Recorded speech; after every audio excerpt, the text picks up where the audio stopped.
Vaazh House by Vy Architecture Studio in Thandarai, India.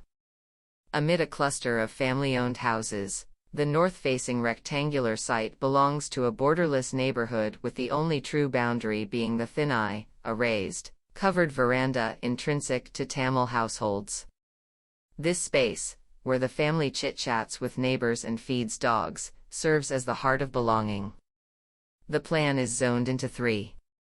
The communal spaces thinnai, living room and courtyard, and the more private kitchen and bedrooms are linearly arranged such that every space is visually connected.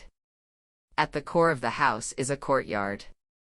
A wall curves through the volume of the courtyard and shelters the west from the harsh sun. On the east, the curve extends to the roof, forming an open space to bask in the morning sun. The perforations in the curve let the sun cast patterns on the earth-like oxide floor and shower rain into the courtyard. The river rocks in the courtyard are mnemonic objects, reminiscent of the river flowing nearby.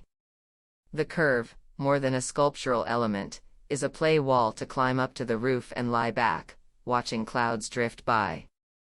The curve connects the ground and the roof, creating a three-dimensional recreational area.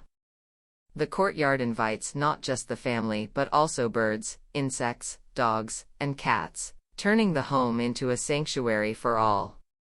Here, the home celebrates the climate's veracities: bare feet on cool, damp soil, raindrops from the open roof, stargazing at a clear blue sky, breathing life into the narrative.